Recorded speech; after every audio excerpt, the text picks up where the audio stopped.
In exactly 47 seconds, Seren Thorn, a 23-year-old human woman with no claws, no fangs, and no werewolf blood coursing through her veins, would make a choice that defied every survival instinct hardwired into her fragile body. She would position her 5'4", 118-pound frame between a corrupted beast and a 6-year-old boy whose silver eyes were wide with the kind of terror that rewrites a soul. And she would take 5 silver-tipped arrows, each one laced with wolf's bane and iron dust. Poisons designed specifically to kill a werewolf in under 3 minutes. Medical records would later show 2 punctured lungs, 4 shattered ribs, severed nerves in her lumbar spine and blood loss that should have killed a human being in 90 seconds flat. But for 4 minutes and 17 seconds, while those arrows tore through muscle and bone and organ, Seren Thorn didn't let go. This is the true account of how one human woman broke a 200-year-old law, changed the werewolf world forever, and forced an alpha king who hadn't felt anything in 5 years to remember what it meant to be alive. Rain hammered the forest canopy of the Cascade Mountains like 1,000 angry fists against stone. Every drop found its way through the Douglas fir and western hemlock, turning the earth into rivers of mud that sucked at boots and pulled at ankles with hungry desperation. Seren's boots were already ruined. The cheap leather stitched by her own hands 3 months ago because no one in the pack thought to provide proper gear, for the human was soaked through. Her socks squelched with every step. Cold water had worked its way up her calves, making her jeans heavy and her legs ache with the kind of deep chill that settles into bone. The thin jacket she wore did nothing. She'd patched it twice this winter. The right sleeve had a burn mark from when she'd gotten too close to the medical base furnace. The left pocket was torn from catching on a fence post during her first patrol 6 months ago. No one had offered her a replacement. Ahead of her, shadows moved with the kind of grace that reminded Seren every single day that she didn't belong here. Theron Corvus leapt over a fallen log without breaking stride. His boots barely touched the bark before he was airborne again, landing 20 feet away in a crouch that would have shattered human ankles. Rowena Kane shifted her weight mid-step, navigating roots and rocks with the casual precision of someone who could see in the dark and whose bones healed in hours instead of weeks. Kane Frost, no relation to the enemy pack, just an unfortunate surname, barely seemed to touch the ground at all. He moved like smoke, like shadow, like something that existed between one breath and the next. Seren stumbled. Again, her boot caught on an exposed root and she went down hard on one knee, palms sinking into mud that was freezing and sharp with pine needles. No one turned around. She was the only human in this patrol. The only one whose bones didn't knit themselves back together overnight. The only one who bled red and stayed down when she fell. The daughter of a dead healer. Kept around like an old shovel someone might need someday. Useful, never precious. Seren pushed herself up, wiping mud on her already filthy jeans, and kept moving. 3 years ago, her mother had died in this territory. Dr. Sarah Thorne had been the kind of healer who didn't ask questions, who stitched up werewolf warriors in the dead of night without demanding explanations for the claw marks or the bullet wounds or the burns that came from fighting enemies the human world didn't believe existed. Sarah had saved the previous Alpha's life. That debt had bought Seren a place on the edge of Shadowmere territory when her mother's illness finally took her. A cabin with a leaking roof, work that no wolf wanted to do. Copying medical records in spidery handwriting because the pack didn't trust digital systems. Fetching herbs from the high meadows where wolf's bane grew alongside yarrow and St. John's wort. Carrying bandages and suture kits that warriors with accelerated healing rarely needed.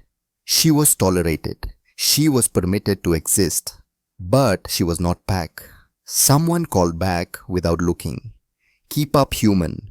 The words stung less than they used to.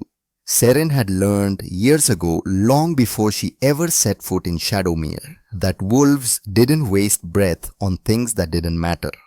If they were calling to her at all, it meant they hadn't completely forgotten she existed. Small mercies. Her mother's voice echoed in her memory, fevered and fading in those final days before the sickness took her. The cancer had been aggressive, stage 4, by the time they caught it. Sarah had refused treatment, said she'd rather die in the forest than in a sterile hospital surrounded by machines. Compassion is the bravest rebellion, Seren. Her mother had gripped her hand with fingers that were nothing but bone and papery skin. When fear tells you to turn away, you turn toward. Always toward. That's how you stay human in a world full of monsters. Back then, Seren had been just a girl of 20, holding her mother's hand, not understanding what those words would cost. Now she was 23, surrounded by creatures who could kill her with one careless swipe, and she understood perfectly. Every day she stayed in this territory was a rebellion. Every time she followed warriors into the dark was a choice. The kind of choice her mother would have been proud of, even if it terrified her. A howl cut through the rain. It was wrong. Not the coordinated calls of a hunt or the playful yips of young wolves testing their voices under the full moon. This sound scraped against every instinct Seren possessed, raising the hair on the back of her neck and sending ice water through her veins. A warning, a cry for help, or something darker. The warriors froze mid-stride. Their casual arrogance, the easy confidence of apex predators who feared nothing in these woods, was replaced in an instant by something sharp and alert. Lightning flickered between the trees, turning everything into a horror show of light and shadow. Thunder followed half a heartbeat later, close enough that Seren felt it in her chest. That came from the Alpha's private grounds, Rowena said. Her voice was tight, controlled, but Seren heard the edge of fear underneath. The Alpha's private grounds were off limits to everyone except immediate family and the Alpha himself. 20 acres of old-growth forest surrounding the main house, where Lucian Ashford lived with his son, where 6-year-old Caden played in the afternoons with carved wooden wolves and asked questions about his mother who'd been dead for 5 years. The second sound was worse, a child's scream, high and raw and absolutely terrified. The kind of scream that came from a throat that didn't know if it would ever make another sound. Seren's heart forgot how to beat properly. The warriors moved, bones cracked with sounds like breaking branches, muscles swelled and shifted under skin that rippled like water.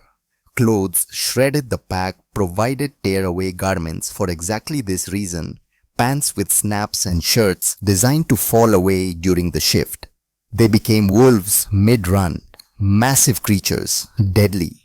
Their humanity stripped away in favor of fur and fang and the kind of speed that made Seren's bestest sprint look like standing still.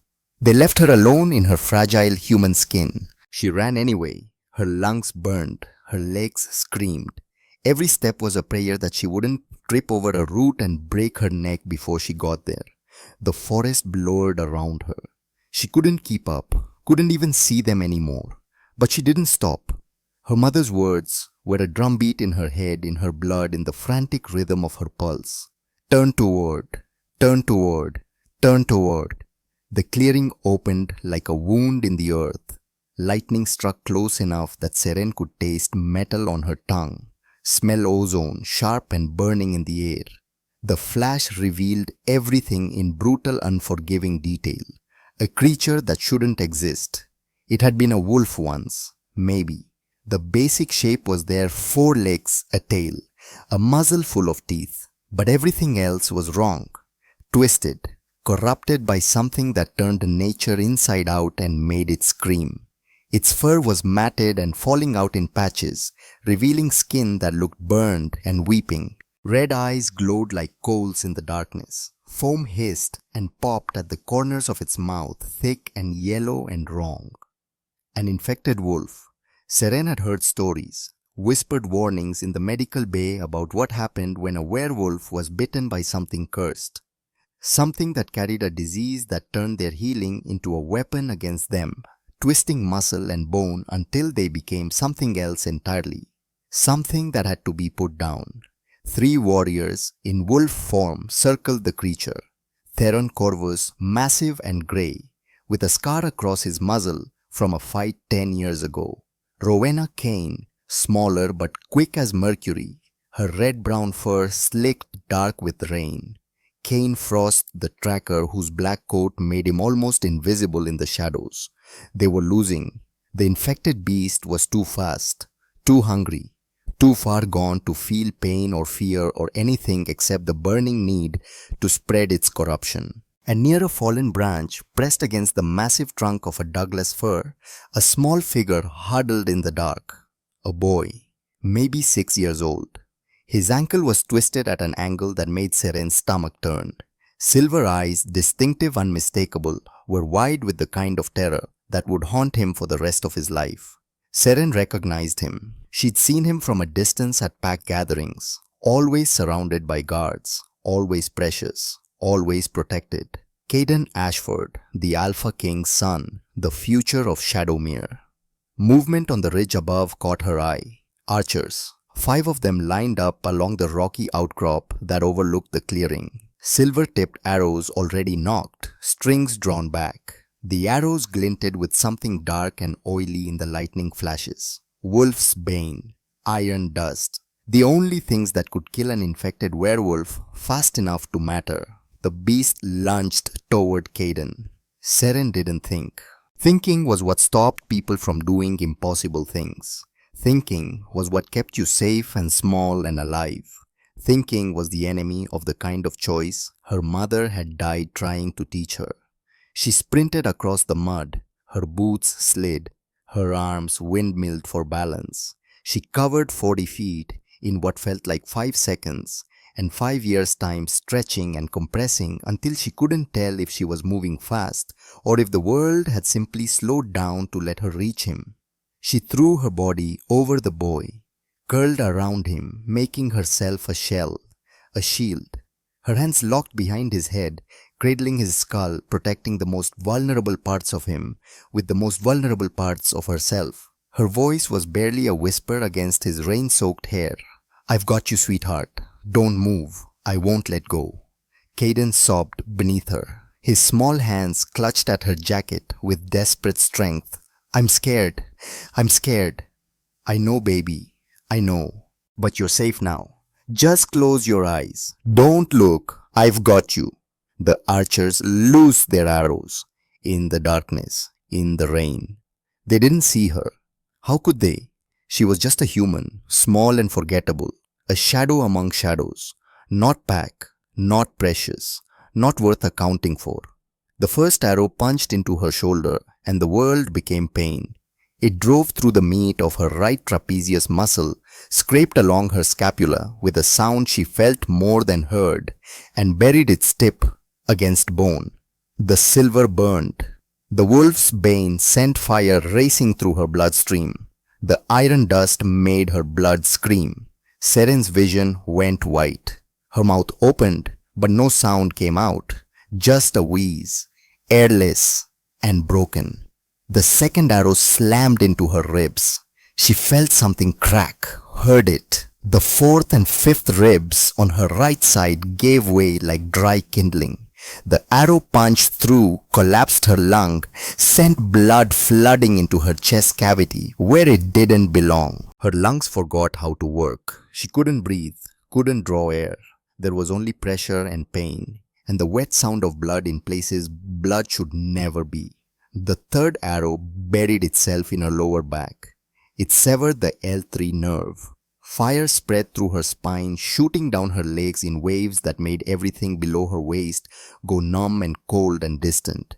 She couldn't feel her feet anymore, couldn't feel the ground, couldn't feel anything except the terrible absence where sensation used to be.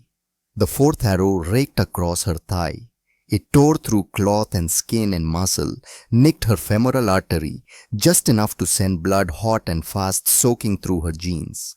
She felt it pumping out with every heartbeat, felt her body trying to keep pressure on a wound it couldn't reach, felt herself getting colder. The fifth arrow shattered against her side. It didn't punch clean through. Instead, it lodged deep between her ribs, the jagged silver tip grinding against something inside her chest. That might have been her heart, or might have been the sack around her heart, or might have been nothing at all, because everything hurt so much. She couldn't tell anymore. Seren kept her hands locked behind Caden's head. She kept whispering, kept promising, kept lying with every breath that came harder than the last. I've got you. Don't move. Just listen to my voice. I won't let go. I won't let go. Not while you're breathing. I won't let go. Caden sobbed beneath her. His small body shook with the force of his terror. He was trying to curl into himself, trying to make himself smaller, but Seren held him tighter. Don't look, sweetheart. Don't look. Just listen. Can you hear the rain? Can you hear my voice? Focus on that. Just that. I'm not going anywhere. Blood filled her mouth, copper and salt. She swallowed it down because she couldn't let him hear her choking. Couldn't let him know. The infected beast charged. An explosion of shadow and fury hit the clearing like a bomb going off. A massive wolf, obsidian black, easily 400 pounds, collided with the corrupted creature mid-leap. The impact sent both of them tumbling, claws, raking teeth, flashing in the lightning. The fight was brutal and fast. The obsidian wolf moved with the kind of precision that came from decades of training. Every strike was calculated. Every bite was placed to kill. He tore into the infected beast with savage efficiency, ripping out its throat, crushing its spine, ending it in less than 30 seconds. When the corrupted wolf finally stopped twitching, the forest fell silent. Nothing moved except the rain. The obsidian wolf shifted, bones realigned, fur receded. A man stood in the clearing, naked and covered in gore, dark hair, plastered to his skull, and harsh lines carved into a face that looked like it had been made from stone and fury.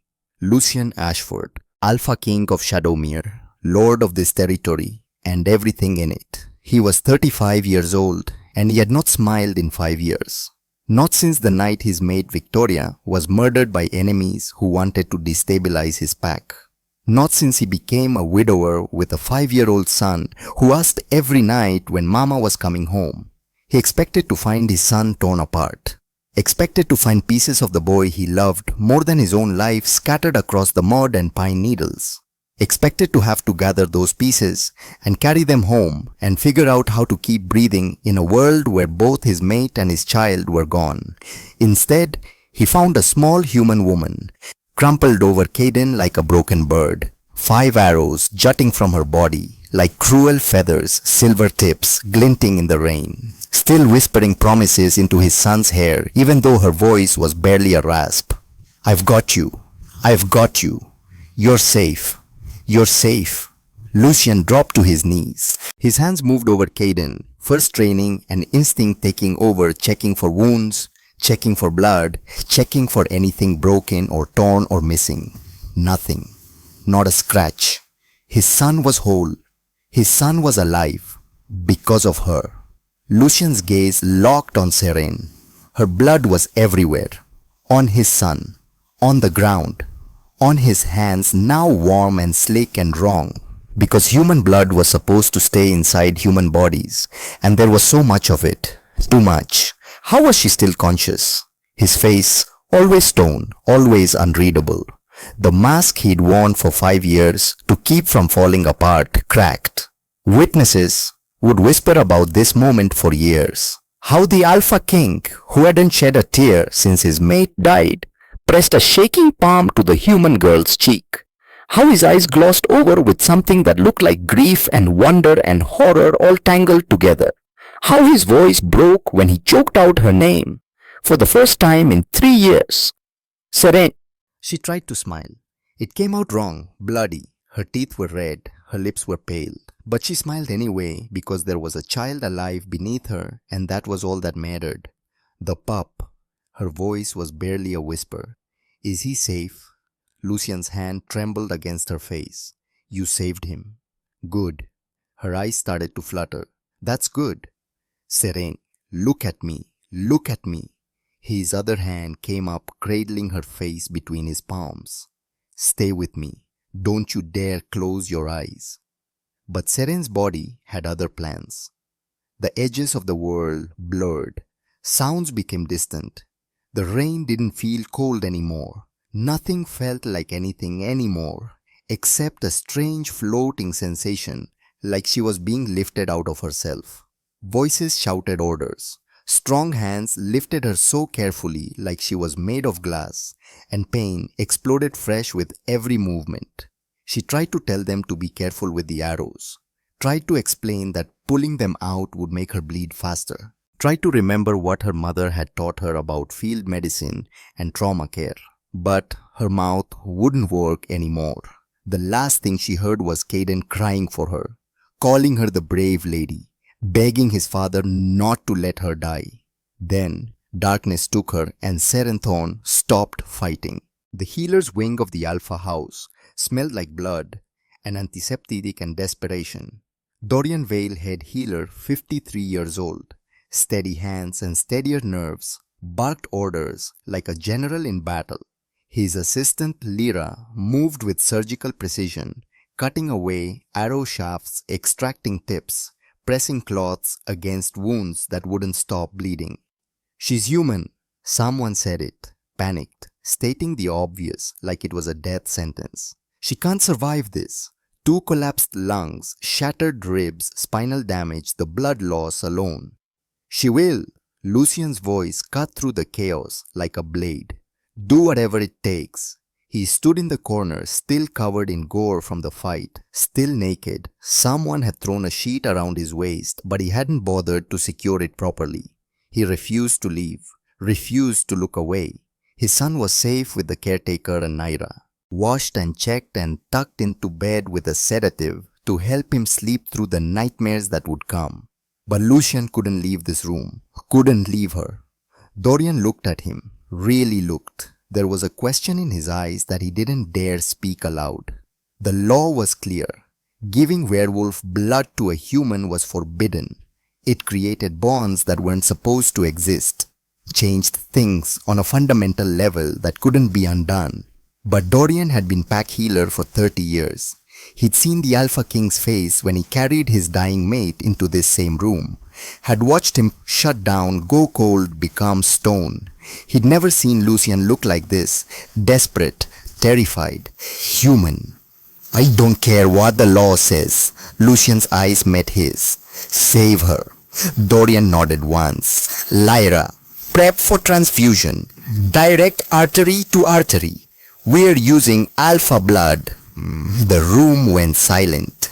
Even in a crisis, even with a dying woman on the table, that statement made everyone stop. "Sir," Lyra's voice was careful, "that's forbidden. The bond it creates." "I know what it creates," Lucian stepped forward, "and I'm ordering you to do it anyway. Now." They moved. The transfusion method was medieval but effective. A tube running from Lucian's wrist directly to Seren's arm, his blood flowing into her veins, thick with the properties that made werewolves nearly immortal. Pure alpha blood, the strongest healing factor in the pack, the kind of blood that could knit bones and seal wounds and bring someone back from the edge of death. If it didn't kill her first. Seren's body convulsed, her back arched off the table, her eyes rolled back. The heart monitor screamed a flatline tone that made everyone in the room freeze. "She's rejecting it." Lyra grabbed the paddles. "Human system can't process wolf properties. It's killing her faster. Keep going." Lucian's voice was steady. His wrist was still connected to her arm, still pumping his blood into her dying body. "She's stronger than you think." Alpha, her heart stopped, then restarted and keep going. Lyra placed the paddles. Clear. Seren's body jerked. The monitor stayed flat. Again. Clear. Another jerk. Another flat line. Lucian's free hand, the one not connected to her by a tube full of his own blood, reached out and pressed against her chest, right over her heart. His eyes closed. "Breathe, little rebel." His voice was so quiet only Dorian heard it. "Turn toward. Isn't that what your mother taught you? Turn toward life. Turn toward hope. Turn toward me. Don't you dare stop now." The third shock hit. For a moment, nothing happened. Then the monitor beeped once, twice, a rhythm that was thready and weak but there. Seren's chest rose with a shallow breath. Dorian didn't let himself feel relief yet. We need to stabilize her before the internal bleeding. Then stabilize her. You have my blood. You have whatever else you need. Use it.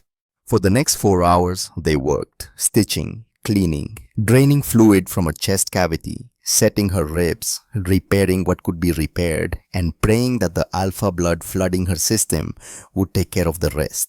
Lucian didn't leave the chair beside her bed, even after the transfusion was done. Even after Dorian wrapped his wrist and told him he'd given too much blood and needed to rest, he sat in that leather chair with his elbows on his knees and his eyes on her face, watching, waiting. 3 days passed. Seren hovered between life and death like a ghost that couldn't decide which side to haunt. Her fever spiked to 104. She hallucinated crying out for her mother, begging someone to stop. Please stop, it hurts, make it stop. Lucian bathed her forehead with cool cloths, changed them when they went warm, whispered things he'd never said to anyone. You don't get to die for my son and then leave me here. You don't get to be that brave and then just disappear. Stay, fight, turn toward. Warriors came and went, asking after the human, bringing reports of increased patrols and heightened security and whispers of something building at the borders. Lucian waved them away. His beta Callum Reed brought him food he didn't eat and clothes he didn't wear and updates he barely heard. The council wants to convene. They're calling what you did a violation of law. Let them call it whatever they want. Lucian, they're talking about stripping. I don't care, Callum. Lucian's eyes never left Seren's face. Schedule the meeting. I'll deal with it after she wakes up. And if she doesn't? The silence that followed that question was answer enough. On the third day, just before dawn, Seren's fever broke. Lucian had finally dozed off in the chair, his head resting on the edge of her bed, one hand still wrapped around hers. He woke to the feeling of her fingers twitching. Her eyes opened slowly, unfocused at first pupils, contracting against the candlelight, trying to make sense of where she was. She saw him first. Lucian jolted fully awake, half rising from his chair. Seren. Her name on his lips sounded like a prayer, like a miracle, like something he'd been afraid he'd never get to say again. Her voice was a rasp, barely there. The pup. Caden is fine, not a scratch because of you. She tried to sit up. Pain lanced through her ribs, even with accelerated healing from his blood-broken bones. Took time and she gasped, face going white. Lucian's hands were on her shoulders immediately, steadying her, easing her back down onto the pillows. Don't move, you're still healing. How long? 3 days. Her eyes went wide. 3 days. I've been unconscious for 3 days. You died twice on the table. We had to restart your heart. You lost enough blood that you should be dead right now. So yes, 3 days. Seren stared at him, really looked at him for the first time. He was a mess. His shirt was half unbuttoned and stained with what might have been blood or coffee or both. Stubble shadowed his jaw, dark and unkempt. His eyes were red-rimmed from lack of sleep. His hair stuck up at odd angles, like he'd been running his hands through it for hours. He looked nothing like the regal Alpha King she'd glimpsed at ceremonies and pack gatherings. He looked human, exhausted, terrified. You stayed. It wasn't a question. I stayed. Why? Lucian's jaw tightened. His hands were still on her shoulders, warm and steady, and he seemed to realize it at the same time she did. He pulled back slowly, fingers trailing away like he didn't quite want to let go. Because you saved my son. Because you bled for a child that wasn't yours. Because you... His voice cracked. He looked away. Why? Why would you do that? Why would you throw yourself in front of 5 arrows for a pup that has no connection to you? Seren's throat closed. She could see it in his eyes. The genuine confusion. The inability to understand why anyone would make that choice. 5 years of grief had hollowed him out so completely that compassion looked like madness. Because he's 6 years old, she said quietly, And he was afraid, and no child should ever be afraid and alone. Lucian's breath caught. He stared at her like she'd just spoken in a language he'd forgotten he knew. Like she'd reached into his chest and grabbed his heart and reminded it how to beat. Then his head dropped. His shoulders shook, and Seren realized with quiet shock that the Alpha King was crying. Not loud, not dramatic, just silent tears falling onto their joined hands. When had he grabbed her hand again, his whole body trembling with the force of emotions he'd kept locked away for 5 years. "I'm sorry." His voice was broken. "I'm so sorry. We should have protected you better. Given you proper gear, proper training, treated you like pack instead of. It's okay. It's not. You almost died. You did die, twice. And He looked up at her finally and his eyes were devastated. "I've been watching you for 3 years. Did you know that? Since the day you arrived, I watched you reorganize the medical bay and teach the pups to read and sit alone in the meadow with wildflowers in your hair. I watched you cry on the anniversary of your mother's death. I watched you be kind to a pack that treated you like you didn't matter. And I did nothing." Seren's vision blurred. "You were grieving." "That's not an excuse. Victoria died and I shut down. Stopped feeling anything because feeling hurt too much. And then you walked into my territory and you were so..." He broke off, shook his head. "I was afraid. Afraid of caring about someone again. Afraid of losing someone again. Afraid of feeling anything at all. So I watched from a distance and told myself that was enough." And now, Lucian's thumb brushed across her knuckles. Gentle, reverent. "Now I realize I was already lost." The door opened. Theron Corvus stood in the doorway. The massive enforcer who'd once told Seren to stay out of combat zones. Who'd left her behind in the forest more times than she could count. He crossed the room in 3 strides and dropped to one knee beside her bed. His fist pressed to his heart in a formal salute that made Seren's breath stop. "Heart shield." His voice was rough. "You shamed us all. I didn't mean to. You showed us what courage looks like, what it means to stand in front of fear instead of behind it. You took 5 arrows without flinching. You held the line when warriors with claws and fangs fell back." His eyes, pale gold and fierce, met hers. "You are the shield. I'm just the sword." He stood, bowed his head, and left without another word. One by one they came. Kane Frost, who knelt and said, "I won't forget." Rowena Kane, who pressed a bundle of wildflowers into Seren's hand and whispered, "Thank you for showing us we can be better." Warriors she'd never spoken to. Guards she'd passed in hallways. Even young wolves, barely old enough to shift all of them, coming to pay respects to the human woman who'd done what they were trained to do. Stand between the pack and the darkness. Don't move. Don't let go. On the 4th day, the council convened. Elder Melis arrived with Alden and Sarin, their faces grave. They stood at the foot of Seren's bed. She'd been moved to a room in the Alpha House windows overlooking the forest, actual sunlight for the first time in days, and regarded her with expressions she couldn't read. "Seren Thorn," Melis's voice carried the weight of centuries. "The council has deliberated on your actions, on what you did, what it cost, what it means." Seren's heart hammered. This was it. They were going to banish her or arrest her or, "We cannot let your sacrifice go unnamed." She blinked. "I'm sorry." In the year 1847, Alden said, the title Heart Shield was created. Only 3 individuals have ever held it.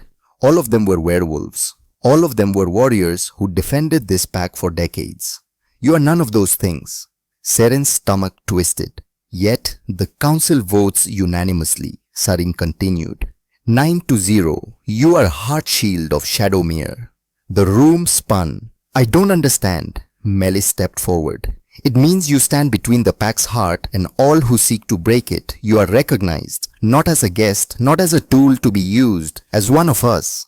"But I'm human. I'm breakable." Melis smiled, sharp and knowing. "Then you understand the value of every breath. That makes you twice as dangerous to our enemies, and twice as precious to us." Lucian stood from where he'd been leaning against the wall. "Did you know they were going to do this? I suggested it." His eyes met Seren's, but they agreed without hesitation. You earned this. I don't know how to be a heart shield. You already are. He moved closer, sitting on the edge of her bed. His hand covered hers, warm, steady, real. You've been one since the moment you refused to let go. The ceremony happened 2 days later. Seren could barely walk without help, but she stood in the great hall surrounded by 340 werewolves who howled their approval when the elder Melis pinned a silver shield to her collar. The pin was small, delicate, etched with symbols she didn't recognize, but it was hers.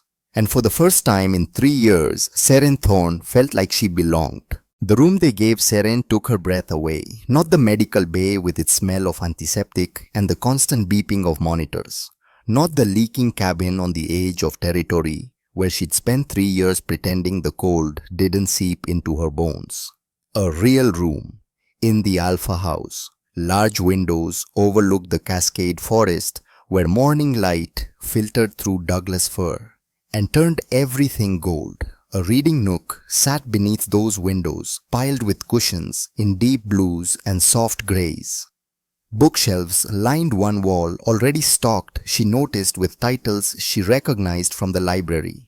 Wild flowers sat in a simple vase on the desk, fresh ones. Someone had picked them this morning. Lucien stood in the doorway watching her take it in. His shoulder pressed against the frame arms crossed something cautious in his expression, like he was afraid she might refuse. It's too much, Seren said quietly. It's not enough. Lucien, you died for my son. His voice was rough. Twice. On that table your heart stopped twice. And before that, you took 5 arrows that were meant to kill werewolves in under 3 minutes. You held on for 4 minutes and 17 seconds. He pushed off the doorframe, stepped into the room. This is the bare minimum of what you deserve. Seren turned to face him. Her ribs still ached with every breath, even with the accelerated healing his alpha blood had given her. The scars were there. She'd seen them in the mirror that morning. 5 silver lines across her body, like cruel constellation points.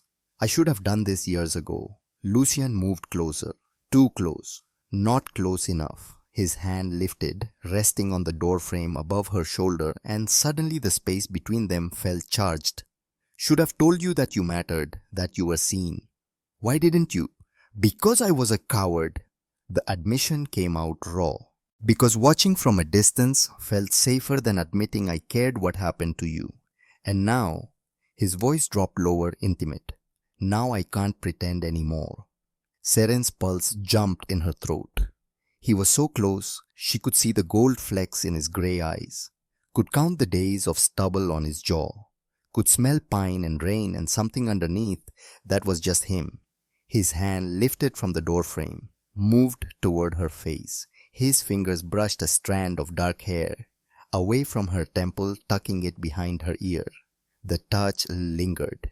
His thumb traced the line of her cheekbone with devastating gentleness. You change everything, Seren. She should step back, should put distance between them, should remember that he was the Alpha King, and she was what a human with a fancy title and scars that proved she didn't know when to run. Instead, she leaned into his touch, just slightly, just enough to watch his eyes darken. The moment stretched, fragile, charged. His gaze dropped to her mouth. She tilted up. Footsteps echoed in the hall. Lucien stepped back like he'd been burned. His hand fell away, leaving Seren cold and aching and confused. Caden appeared in the doorway, still in pajamas, dragging his stuffed wolf behind him. Daddy, can we show Heartshield the garden? I want to show her where the rabbits live. Lucien's expression softened immediately. After breakfast, pup, and after Heartshield has rested more. But I want to show her now. Caden, there was gentle authority in his voice. She's still healing. We need to be patient. The boy's face fell. Seren's heart twisted. How about this? She said, moving carefully to crouch down to his level. Her ribs screamed, but she ignored them. You go have breakfast with your dad. And this afternoon, if I'm feeling strong enough, you can show me everything. Deal. Caden's face lit up. Really? Really? I want to see where the rabbits live. He threw his arms around her neck too tight, too enthusiastic, and Seren bit back a gasp of pain. But she hugged him back anyway, this small boy who'd been so terrified in that clearing, who'd sobbed beneath her while arrows tore through her body. Worth it. Every arrow. Every scar. When Caden ran off to get dressed, chattering about all the things he'd show her, Lucian stayed behind. You don't have to do this. Do what? Pretend to be okay when you're hurting. I can see it. The way you move. How you hold your ribs when you think no one's looking. He stepped closer again. You're allowed to heal, Seren. You don't have to be strong every second. If I stop being strong, I'll fall apart. Then fall apart. His hand found hers, squeezed gently. I'll catch you. Life in the Alpha house was strange and wonderful and terrifying all at once. Seren woke each morning to sunlight streaming through windows she didn't have to cover with cardboard to keep out the cold. Ate breakfast at a long table where Caden chattered about his lessons and his friends and the new fighting moves Theron was teaching him. Lucian sat across from them drinking coffee that smelled like dark roast and watching his son with an expression that made Seren's chest tight. He smiled now, not often, not easily, but sometimes when Caden said something particularly earnest, or when Seren made a dry observation about pack politics that caught him off guard, his mouth would quirk, just at the corner, just enough to show he was still human underneath all that stone. The nightmares came at night. Seren would wake gasping, feeling phantom arrows punching through her body, tasting blood and rain and terror. The scars ached in the cold. Her spine remembered being severed. Her lungs remembered not working. She learned to muffle her cries in her pillow. But somehow, Lucian always knew. She'd wake from the nightmares to find him standing in her doorway, never entering without permission, just there, present. Can't sleep, he'd ask. Old habit. One night, 2 weeks after the ceremony, he found her on the balcony outside her room. 3 in the morning. She was tracing the scar on her ribs through her nightshirt, feeling the raised silver line where the second arrow had cracked bone. Want to talk about it? Seren didn't turn around. Which part? Any of it. Lucian leaned against the railing beside her close enough that their arms almost touched. All of it. So they talked. About Victoria. How loving her had felt like breathing. How losing her had turned him to stone because feeling anything, grief, anger, hope, hurt too much. How he'd spent 5 years going through motions, being the alpha his pack needed while dying slowly inside. About Sarah Thorne. How she taught Seren that compassion was the bravest rebellion. How she died in this territory because she'd refused to leave the pack she'd spent decades serving. How Seren had inherited her mother's stubbornness and her inability to walk away from people who needed help. About being tired, so tired of living half alive, of going through motions without feeling them, of pretending everything was fine when everything was broken. I forgot what it was like, Lucian admitted quietly, to want to wake up in the morning. What changed? He turned to face her fully. The moonlight caught the sharp planes of his face, made his eyes look silver instead of grey. I started watching you. His voice was barely above a whisper. The way you move through the world, like every moment matters. The way you care even when no one's looking. Even when no one deserves it, you reminded me that feeling something, anything, is better than feeling nothing at all. His hand slid around her waist, ostensibly to steady her when she winced from a sharp pain in her ribs, but his palm rested warm against her hip, thumb brushing the edge of scar tissue through her thin nightshirt. Does it still hurt? Sometimes. He stepped closer. His chest was nearly touching her back now. His other hand came up to rest on her shoulder, grounding her, warming her. Breathe with me. Seren followed the rhythm of his breaths, slow and steady, in through the nose, out through the mouth. His breath was warm at her ear, sending shivers down her spine that had nothing to do with cold. Better, she nodded, didn't trust her voice. Every nerve was alive, singing. She forced herself to focus on breathing, on the scars that still ached, on anything but the heat radiating from his body. When she finally turned to face him, his hands remained on her waist, holding her like she was something precious, something that might break if he let go. Seren. Her name on his lips sounded like a question, like a prayer, like something he'd been afraid to say for too long. She didn't know who moved first, but suddenly, the space between them was gone. His forehead rested against hers. She could feel his heartbeat through his shirt, fast and hard and real. His hands tightened on her waist. Her fingers curled into the fabric at his chest. Then, Caden's voice cut through the night. "Daddy, I had a bad dream." The moment shattered. Lucien stepped back, jaw tight with frustration. His hands fell away slowly, reluctantly, like he didn't quite want to let go. Yeah. He left to comfort his son. Seren stayed on the balcony, shaking, wondering how much longer they could keep dancing around this. Training began on the 7th day after the ceremony. Dorian had cleared her for light activity, very light, stretches, breathing exercises, nothing that would stress the newly healed bones or tear the scar tissue that was still forming deep in her muscles. But Theron Corvus had other ideas. "Your heart shield now," he said, tossing her a practice knife. "Wooden weighted to feel like the real thing. That means you need to know how to actually defend yourself, not just throw your body in front of threats and hope for the best." Seren caught the knife, barely. "I know how to use a blade. You know how to stitch wounds. Different skill set." He pulled his own practice knife. Stance. She fell into position, feet shoulder width apart, knife held low and ready. Her mother had taught her basics enough to defend herself on supply runs, enough to handle aggressive drunks who stumbled too close to their clinic. Theron circled her like a predator.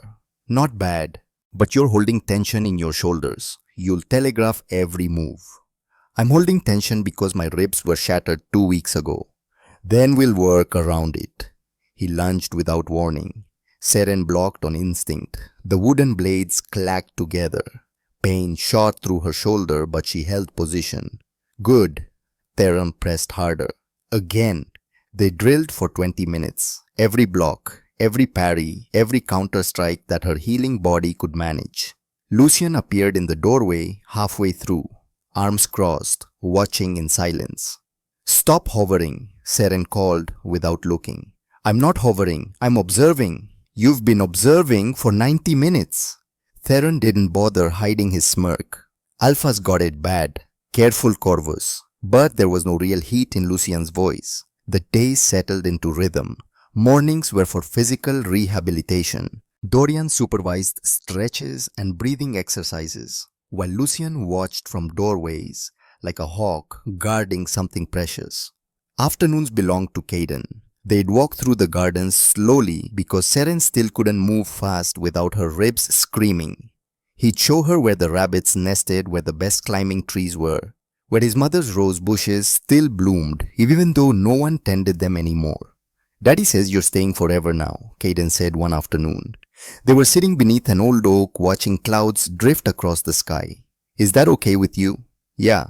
He leaned against her uninjured side. "I like having you here. It's like having a mom again, but different."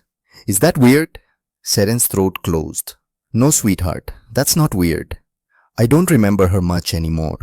My real mom, just pieces. The way she smelled like roses, how she sang songs in a language I didn't understand, how she'd hold me when I had nightmares." His small hand found hers. "But you hold me when I have nightmares now. And you smell like the medical bay, but also like wildflowers. And you tell different stories, but they're good stories. Your mom loved you very much." "I know, Daddy tells me all the time." Caden looked up at her with those silver eyes that were far too old for 6 years. "He loves you too.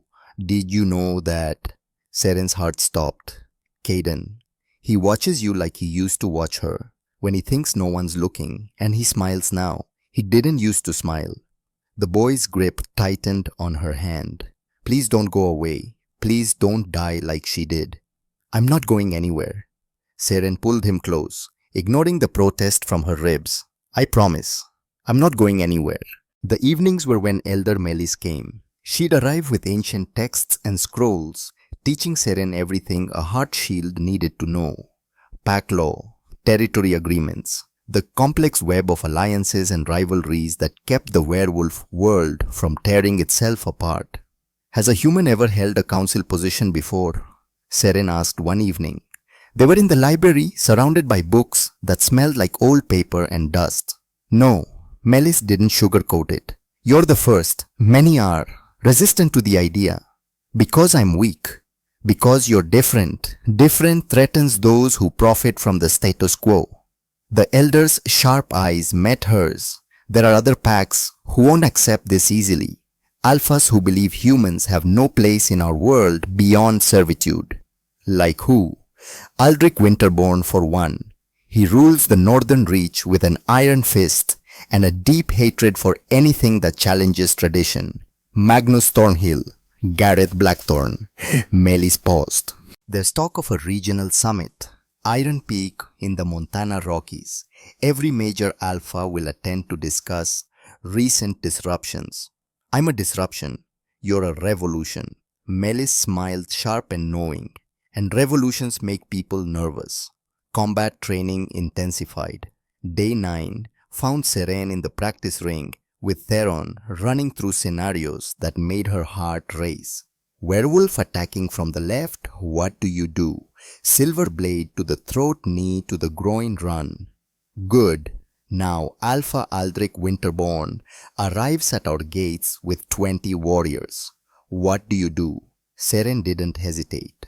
Smile, offer tea, count his men while I'm pouring, memorize faces, alert Lucian immediately, and never turn your back exactly. Theron nodded approval. You're learning fast. The romantic tension built in small moments scattered across days. Day 10, training accident. Seren's foot slipped on wet grass and she started to fall. Lucian was there somehow, always there, catching her before she hit the ground. His hands on her waist, firm, protective, eye contact that held 5 seconds too long. Neither of them breathing. Theron coughed awkwardly from across the ring. I'll give you 2 a minute. Day 11, dinner. Caden told a rambling joke about a wolf and a rabbit that made absolutely no sense, but was hilarious in the way only 6-year-old humor could be. Seren laughed, really laughed, the kind that hurt her healing ribs, but felt too good to stop. When she looked up, Lucian was staring at her with an expression that made her forget how to breathe. What, she asked? Nothing, just... He shook his head, but his eyes were soft. You have a beautiful laugh. I'd forgotten what that sounded like in this house. Day 12, medical check. Dorian examined her scars with clinical detachment, pressing along the healed tissue, checking for infection or complications. Lucian stood in the corner, arms crossed, jaws so tight Seren thought his teeth might crack. Healing remarkably well. Dorian announced, oblivious to the tension. The alpha blood helped significantly. You'll have full range of motion within another week. Lucian's eyes flashed gold. Just for a second. The possessive gleam of a wolf who'd marked something as his and didn't like anyone else touching it. Day 13, library, late evening. Seren was curled in a chair reading about territorial disputes when Lucian entered, carrying his own book. He sat in the chair beside hers without asking. They read in comfortable silence for 20 minutes. Then, they both reached for the bookmark on the side table between them. Their hands collided. Fingers brushed. Electricity sparked. Both froze. Sorry, she whispered. No, He didn't finish. They turned toward each other, leaned in. The air between them felt thick enough to drown in. Then, somewhere in the house, a door slammed. They jerked apart. Lucian cleared his throat. Yeah, me too. Neither of them moved for another minute. Day 15 changed everything. The border patrol found 3 dead scouts at dawn. Not animal attacks, not random violence. These men had been executed with military precision. Throats cut, professional, clean. A message written in murder. Theron was the one who discovered them. He burst into the Alpha house with mud on his boots and blood on his hands. Face grim as death. We need the council, now. Lucian was already moving. Where? Eastern border, near the old logging road. Theron's eyes found Seren across the room. There's a message. They arrived within 20 minutes. Callum Reed Lucian's beta was already there with a security team.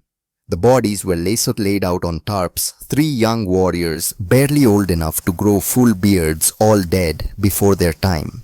But it was their hands that made Seren's stomach turn.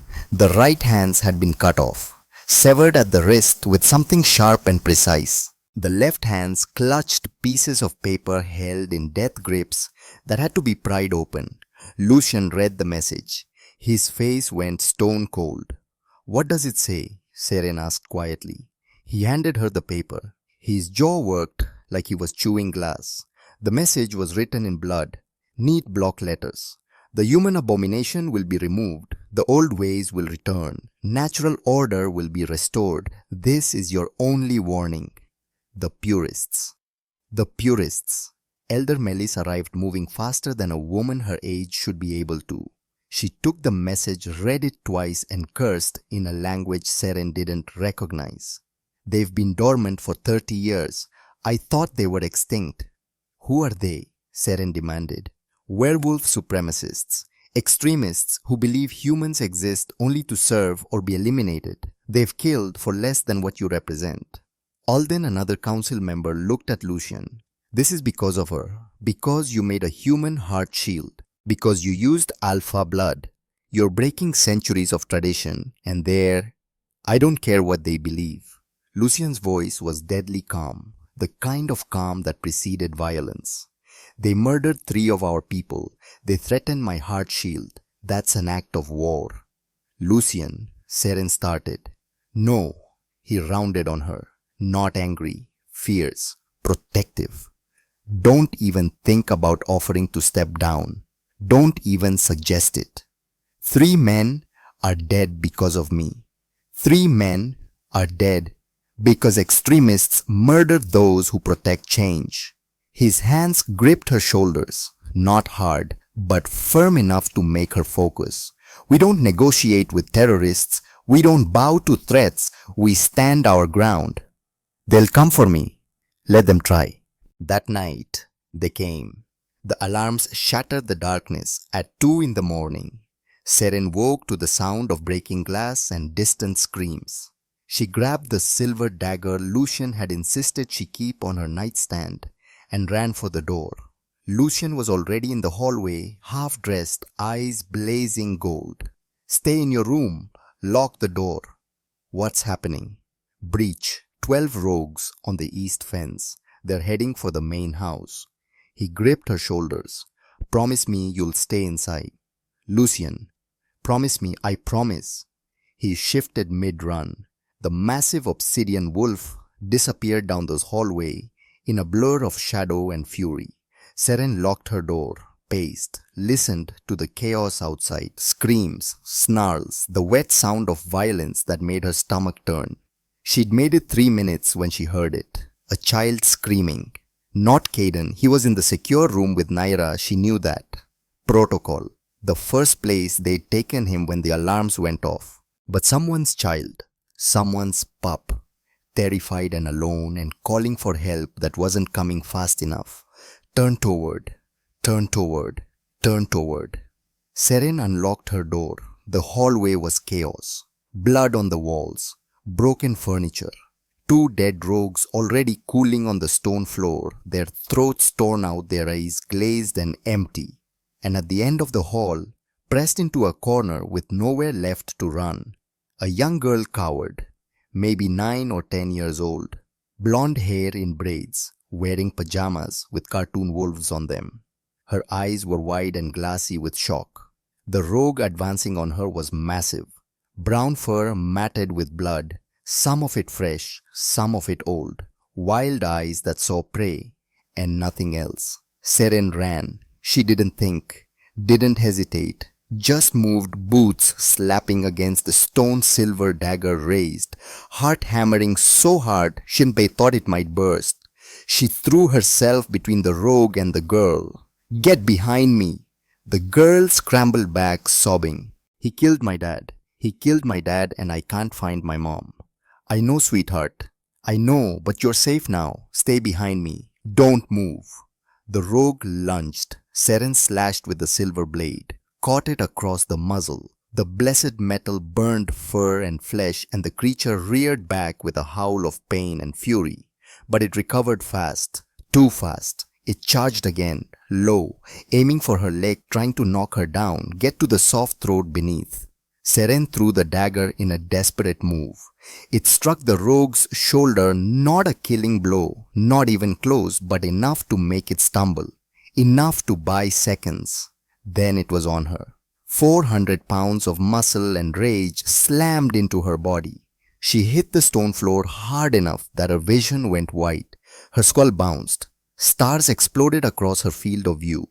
The rogue's claws pinned her shoulders, its weight crushing her ribs, the newly healed ribs that screamed in protest. Her stitches tore. She felt them give way, felt hot blood soaking through her nightshirt, the old wounds opening again, like they'd never healed at all. Like the last 2 weeks had been a dream, and she was back in that clearing, back in the rain, back in the moment where death reached for her with claws extended. The rogue raised a clawed paw, going for her throat, going to end this. Seren grabbed its muzzle with both hands. The fur burned her palms. The teeth gnashed inches from her face, hot breath reeking of rot and blood. She held on, held the killing blow back with pure desperation and strength she didn't know she had. "Run!" she screamed at the girl. "Run now! Find warriors! Run!" "I can't! It hurts!" The rogue's weight pressed down. Seren's arms shook. She couldn't hold it much longer. Couldn't breathe. Couldn't. The door frame beside them exploded in a shower of splinters and stone. Lucian's wolf tore through not the wall this time, but the reinforced door, ripping it off its hinges, sending wood and metal flying. He collided with the rogue in mid-air, teeth finding throat claws raking across vulnerable belly. They crashed into the opposite wall, hard enough to crack stone. The fight lasted 15 seconds. When it was over, the rogue was dead, and Lucian was shifting back to human form, covered in blood, breathing hard eyes, still more wolf than man. He dropped to his knees beside Seren. His hands, still partially clawed, roamed over her body, checking for wounds, finding the torn stitches, and fresh blood soaking through her shirt. "What were you thinking?" His voice broke, cracked right down the middle. "I told you to stay inside. I told you to lock the door. You could have died. Do you understand? You could have died, and She's 10 years old." Seren struggled to sit up. Pain lanced through her ribs, but she forced the words out.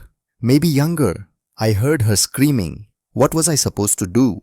You were supposed to stay safe." His hands cupped her face, shaking, desperate. "You were supposed to call for help. You were supposed to." "I couldn't." She met his eyes, held his gaze even though tears were streaming down her face.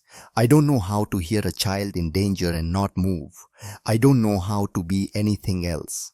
Lucian's forehead dropped to hers. His breath was ragged, uneven.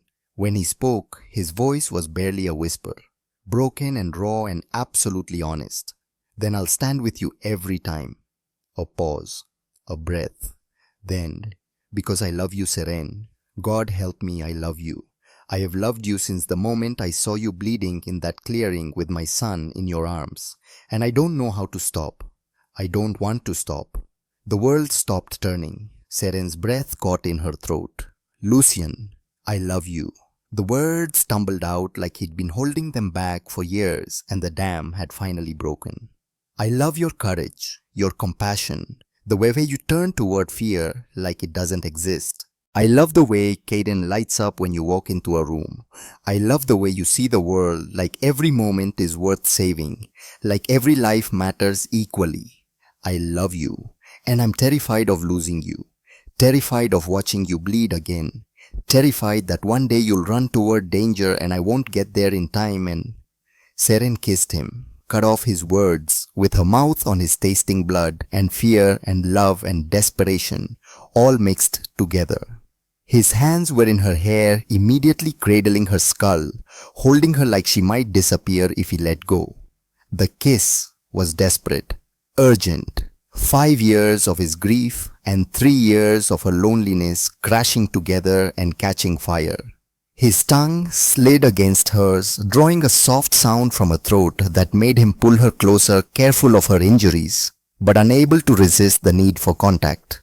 For proof that she was alive, that they were both alive. They broke apart only when breathing became absolutely necessary. Lucian rested his forehead against hers, both of them shaking. "I love you too," Seren whispered. "I think I've loved you since you cried for me, since you stayed beside my bed for 3 days, since you gave me your blood and your home and your son's trust. I love you. Stay with me." His voice was rough, raw. "Not just tonight. Not just until you heal. Stay with me. Always. Let me keep you safe. Let me love you. Let me." "Yes." Footsteps pounded down the hallway. Theron appeared with Callum, both partially shifted, ready for more fighting. They stopped short at the scene. The dead rogue. Seren bleeding on the floor. Lucian holding her like she was the only thing keeping him anchored to the earth. And behind them, slower, an older woman. 40-something, blonde hair streaked with grey, face ravaged with grief and terror. "Nessa!" The woman's cry was anguished. "Nessa, where are you, baby? Where?" The young girl. Nessa stumbled out from behind a broken piece of furniture. "Mom!" They collided. The woman dropped to her knees and pulled her daughter into her arms, sobbing. "I thought I lost you. I thought your father, The lady saved me." Nessa pointed at Seren with a shaking hand. "The rogue was going to kill me, and the lady stood in front of me and fought it, and..." The woman looked at Seren. Really looked. Her eyes were red-rimmed and devastated, but there was something else there too. Recognition. Understanding. "You're the heart shield, the human everyone's talking about." "Seren Thorn. Lisa Hemlock. We're from the southern border. We came here because we heard Shadowmere was safe. That you had a human in the council, that things were changing." Her voice cracked. "My maid died protecting us tonight, and if you hadn't saved her..." She couldn't finish, just held her daughter and cried. Seren wanted to say something, wanted to offer comfort, but her ribs were screaming, and blood was soaking through her shirt, and the world was tilting sideways. "Dorian!" Lucian barked. "Now!" The healer appeared within seconds, already carrying his kit. Again seriously, "Seren, what part of 'let yourself heal' did you not understand where there was a child? There's always a child with you." But his hands were gentle as he examined the torn stitches. "You're going to run out of blood at this rate." "Then we'll give her more," Lucian said. Not a suggestion, a statement of fact. Dawn revealed the full scope of the attack. 12 rogues, all dead. 5 pack members injured but alive. 1 fatality, Nessa's father, a warrior named Torin, who'd taken 3 rogues down before they overwhelmed him. But the message was clear. The purists weren't done. This was just the opening move, a test, a declaration. That afternoon, a summons arrived, sealed with 12 different pack sigils, formal, binding, heavy with the weight of tradition and law. Regional Summit, Iron Peak Fortress, Montana, 7 days hence. All major alphas required to attend. Agenda discussion of recent territorial disruptions and proposed changes to pack law regarding human integration. Attendance is mandatory. Lucian read it twice. His jaw worked. His hand found Seren's fingers lacing together. They're calling a vote. On what? But Seren already knew. On you. On the title. On whether humans deserve rights in our world. He looked up, eyes hard as steel. We're going. All of us. Yumi Kaden, full security detail. And you're going to show them exactly why you earned that shield. Elder Melis arrived within the hour, already packing scrolls and documents and evidence. This is bigger than you know, she said, spreading maps across the council table. Aldrich Winterborn will be there. He's opposed to human integration on principle. Magnus Thornhill, Gareth Blackthorn. At least 6 other alphas who believe the old ways are the only ways. She looked at Seren. If the council votes against you, Shadowmere loses its protection agreements. We'd be labeled progressive extremists, cut off from trade, from alliances, from everything that keeps a pack alive in this world.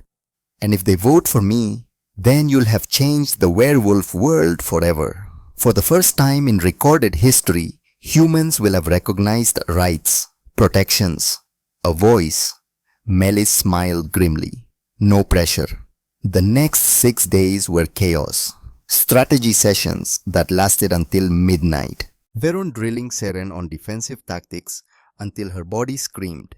Callum preparing security measures, routes, safe houses, contingency plans for every possible disaster.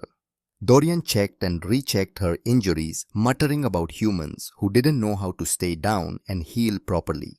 And Lucian, always there, always watching, his hand finding hers under tables during meetings, his presence in doorways when she couldn't sleep, his voice in the dark promising he wouldn't let anything happen to her. On the night before they left, he found her on the balcony again, their place, where they'd almost kissed a dozen times, where he'd confessed he loved her while covered in rogue blood and shaking with fear. Can't sleep, terrified, of the summit, of failing you, of embarrassing you in front of alphas who already think I'm a mistake, of proving them right. She turned to face him. What if I'm not enough? Lucian closed the distance between them. His hands framed her face, tilting her head up to meet his eyes. Those grey eyes that had been dead for 5 years and were finally alive again. Do you trust me? Yes. Then believe me when I say this. His thumb brushed across her cheekbone, gentle, reverent. You are more than enough. You're the reason I remember how to feel anything at all. You're the reason my son smiles again. You're the reason warriors twice your size kneel in respect. You're the reason I wake up in the morning and want to face the day instead of just surviving it. He leaned in. His lips brushed her forehead, her temple, the corner of her mouth. You are the bravest person I've ever met. And whatever happens at that summit, I'm standing beside you. Always. Not because I have to, because I choose to, because I love you. Because you're mine and I'm yours and nothing is going to change that. He kissed her then, slow and thorough and deep. His hands slid into her hair. Her fingers curled into his shirt, holding on, anchoring herself to this moment. When they finally broke apart, Lucian rested his forehead against hers. Whatever happens, we face it together. Together, Seren agreed. The convoy left at dawn. 3 armored vehicles, 12 warriors, 1 Alpha King, 1 6-year-old boy who'd insisted on coming because Heart Shield might need me, and 1 human woman with 5 silver scars and a title that was about to be tested by fire. Seren sat in the back seat with Lucian and Caden, watching the Cascade Mountains give way to high desert and then to the Rockies, watching the world change outside the windows while her stomach twisted with nerves that wouldn't settle.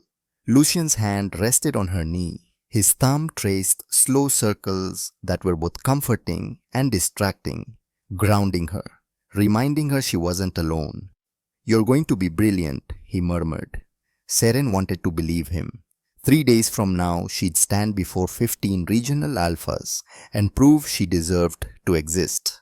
3 days from now, everything would change.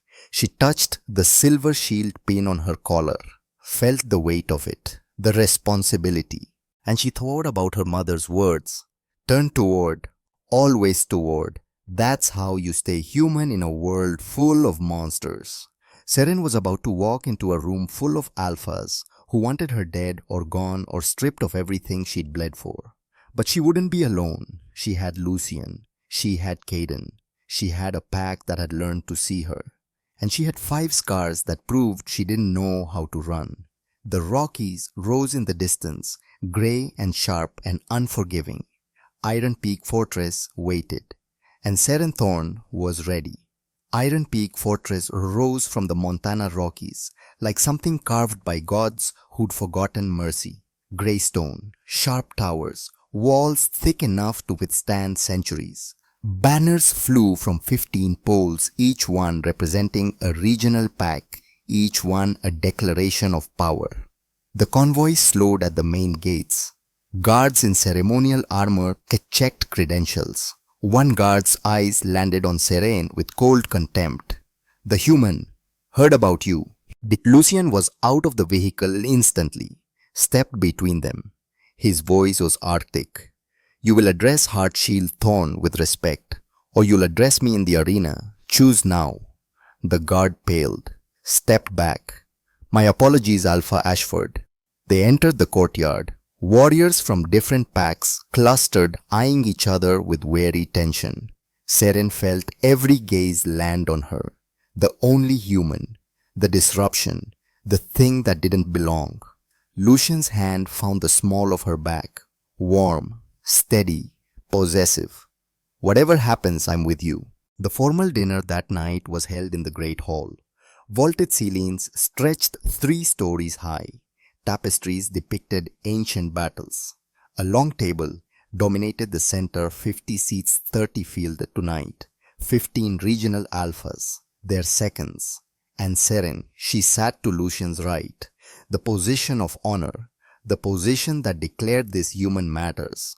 The alphas filed in. Ronan Hartwell arrived first, friendly, easy smile. Heartshield, looking forward to meeting you properly. Isolde Ravencroft came next, sharp-eyed, elegant. The woman who took 5 arrows. We'll talk later. Magnus Thornhill, cold, traditional. He didn't acknowledge Seren at all. Then Aldrich Winterborn entered. The hall went quiet. He stopped at Seren's chair, extended his hand. Heartshield Thorn, how is Bryn? Seren stood, took his hand. Alpha Winterborn, shaken but alive, thanks to you. He held her gaze. I owe you a debt I can never repay. But I will try, starting tomorrow. Once the whispers started immediately. Aldrich Winterborn, the most traditionalist alpha in the West, had just publicly acknowledged a debt to a human. Then, the last alpha arrived. Mid-40s, handsome, cold amber eyes, expensive suit. Apologies for my lateness. Had to deal with disruptions in my territory. He took the seat across from Seren, studied her like a specimen. Gareth Blackthorn, alpha of the Western Reaches, and you must be the famous human. Seren Thorn, Heartshield of Shadowmere. Heartshield, he drew out the words. Quite the title for someone who's been in our world for 3 years. Tell me, do you truly believe one act of self-sacrifice erases centuries of human weakness? Lucian's fork hit his plate. Careful, Blackthorn. I'm simply asking questions every alpha here is thinking. Gareth leaned forward. Your human is the reason 3 scouts are dead. The reason the purists have awakened. The reason we're all here instead of managing our territories. What makes her worth the trouble? Seren kept her voice steady. I didn't ask to be Heartshield. I saw a child in danger and I moved. How convenient that the child was the AlphaKing's son. Did you calculate the political advantage before or after you threw yourself in front of those arrows? Lucian surged to his feet. That's enough. Is it? Gareth's eyes never left Seren. Humans don't belong at this table. They don't belong in our world except as servants. Giving one a sacred title doesn't change biology. It just makes us look weak. Aldrich's voice cut through. The girl saved my granddaughter, bled for her. If you're suggesting she's playing politics, Blackthorn, you're a fool. Or I'm the only one willing to speak truth. Ronan Hartwell spoke. I've known weak Blackthorn. Weak is hiding behind tradition because you're afraid of change. This woman took 5 arrows and survived. That's courage. Or stupidity. Lucian was coiled like a spring. Seren touched his hand. Let me handle this. You want to talk about weakness? Seren's voice was quiet but carried. Let's discuss how you lost 3 territories last year. How your warriors desert because your leadership is tyrannical. Or we could talk about courage, about choosing to stand in front of death when every instinct screams to run. About building something better instead of clinging to something old because it's comfortable. She leaned forward. You think I'm weak because I'm human. I think you're weak because you're afraid. Afraid that if humans have rights, you'll lose power. Afraid the world will change and you won't survive it. Silence. Elder Thane rose. This is a formal dinner, not a sparring match you'll debate tomorrow. For now we eat, we remember we're civilized. The dinner continued in tense silence. Across the table, Gareth smiled at Seren. Cold, calculating. Tomorrow would be hell. The attack came at 2 in the morning. Explosions. Seren woke, grabbed her silver dagger. Lucian burst through her door. We need to move. 8 rogues inside. They're coming for you. Footsteps thundered toward them. Stay behind me. Lucian shifted partially. Claw's fangs ready. The first rogue came. Lucian tore out its throat. Second and third together. Coordinated. Trained. Lucian fought with brutal efficiency, but there were too many. The fourth got past him. Came for Seren. She dropped into stance. Dagger ready. The rogue lunged. She sidestepped, slashed its ribs. Silver burned deep. It howled, but recovered fast. Backhanded her. She flew, hit the wall. Stars exploded. Her ribs screamed. The rogue advanced. Theron Corvus burst in full wolf form. Took it down in one leap. Callum appeared with warriors. They formed a circle around Seren while Lucian finished the last rogues. 8 bodies lay cooling. Then down the hallway, a small boy stumbled into view. 7 years old, dark hair, amber eyes, torn bloody pajamas. A 9th rogue emerged behind him. Massive, battle-scarred, the leader. It saw the boy. Easy target. Seren moved without thinking. Threw herself between them. Run. The boy froze, paralyzed with fear. The rogue hit her like a battering ram. Skull bounced off stone. Weight crushed her chest. Claws pinned her shoulders, tearing through old scars. Blood soaked her shirt. Stitches ripped. The rogue's jaws inches from her face. She grabbed its muzzle, held it back through desperate strength. Run! She gasped at the boy. Please, find warriors. Run! The boy stumbled away. Lucian's wolf materialized like vengeance, collided with the rogue, took them through the wall. The fight was savage, short. Lucian destroyed it. He shifted back covered in blood, dropped beside Seren, hands checking wounds, finding too many. Why do you keep... His voice broke. There was a boy, 7 years old. What was I supposed to do? You were supposed to let warriors handle it. Tears cut through blood on his face. I'm terrified of losing you. Every time you throw yourself at death, I can barely breathe. I'm sorry. I can't be someone who hears a child crying and does nothing. I'm not angry. I'm terrified. His forehead pressed to hers. I can't lose you. Not after you taught me how to feel again. I can't. Footsteps. The hallway filled with Alpha's warriors, all staring. A woman held the boy, same dark hair, amber eyes. Gareth Blackthorn's mate. Gareth pushed through, saw his son whole alive, saw Seren broken bleeding. He knelt, pulled his family close, looked at Seren. You saved my son. Seren coughed blood. She threw herself between the rogue and Kieran. A warrior reported. Without her the boy would be dead. Gareth stared. Why? After what I said at dinner, why would you save him? Seren found her voice.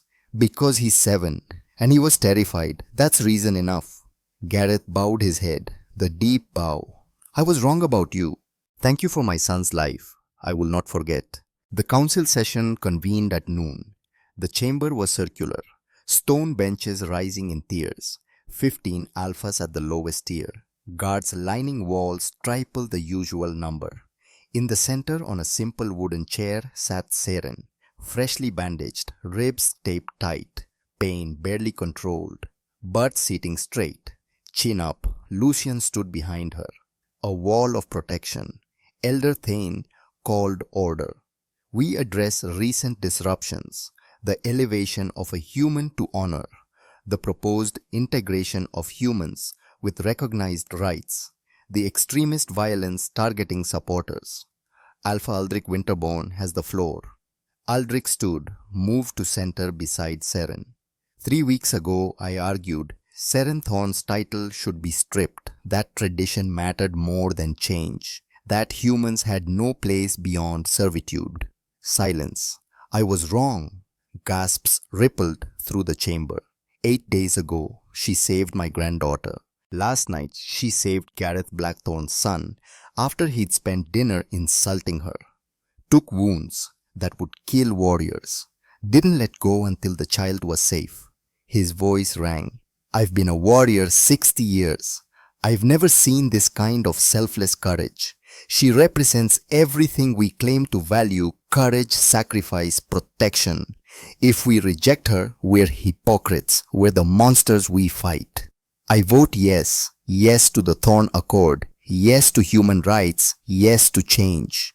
Then Gareth stood. Every eye turned. I vote yes. Eruption. Gareth raised his hand. I still have concerns, but last night this woman saved my son when she had every reason to let him die. That's not weakness. That's strength I can't match. She deserves her title. Humans deserve rights. Elder Thane. Heartshield Thorn. Your words. Seren stood slowly. I didn't ask for this title. I saw children in danger and moved. That's all. But if my choices can create space for humans to be seen, valued, protected, then I'll carry this title, these scars, and I'll keep stepping in front of monsters. Because that's what shields do. We stand in the gap, take the hits, don't move until the threat is gone. Her voice strengthened. So vote however you need, but I'm not going anywhere, not backing down, not apologizing for believing every life matters equally. That's the world I'm fighting for. The chamber erupted. Elder Thane slammed his staff. We vote now, all in favor of the Thorn Accord. Hands rose. Ronan Hartwell. Yes. Isolde Ravencroft. Yes. Aldrich Winterborn. Yes. Gareth Blackthorn. Yes. Down the line, Magnus Thornhill and 2 others. No. Elder Thane counted.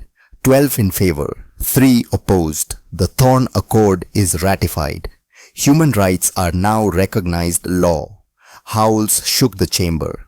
Lucian's hands on Seren's shoulders. You changed the world. He pulled her around.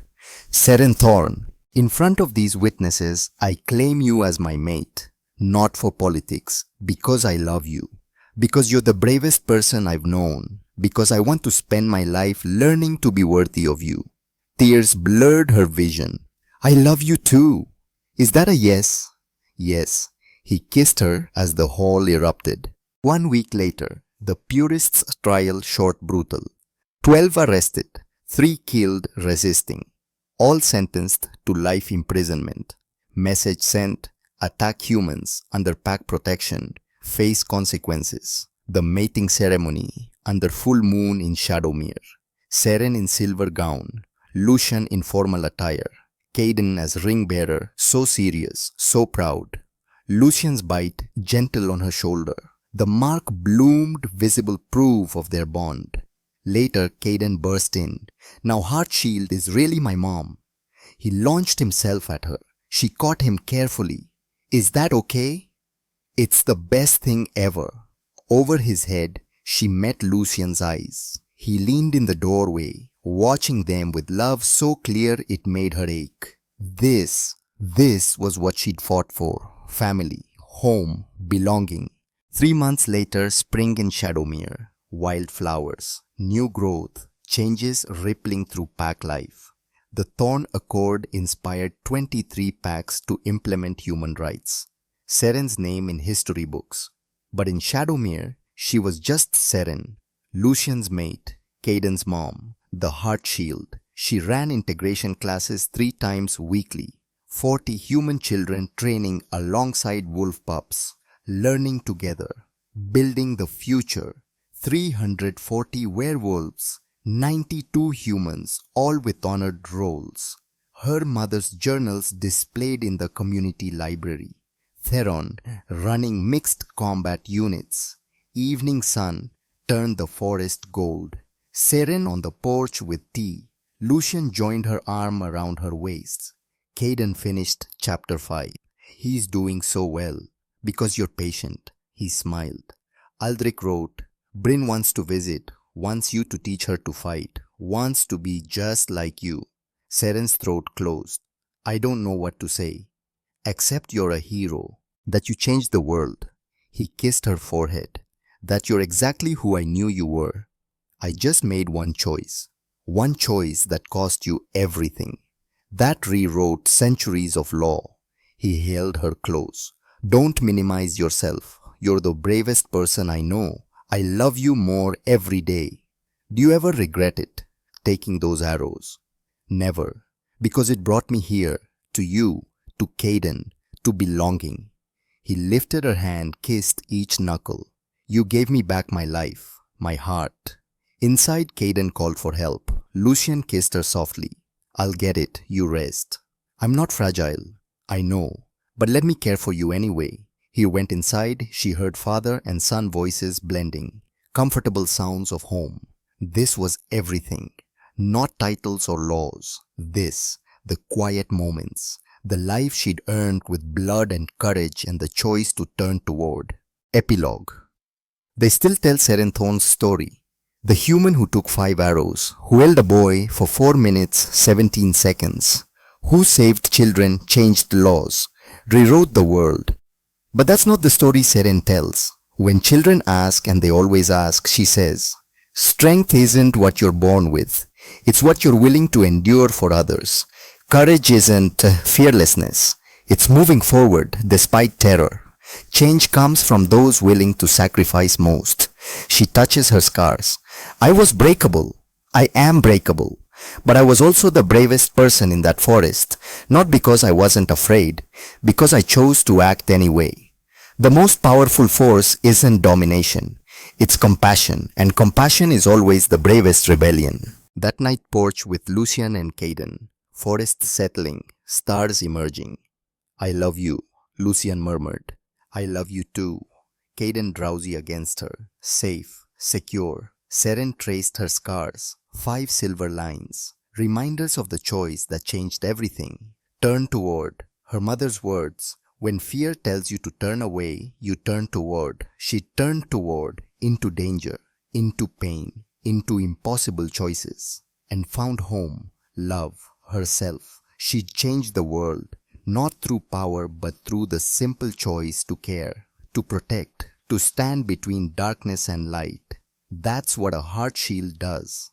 As stars wheeled overhead and family breathed beside her and packs settled into peace, Seren knew she'd do it all again. Every arrow, every scar, every choice. Because compassion is the bravest rebellion. And rebels change everything.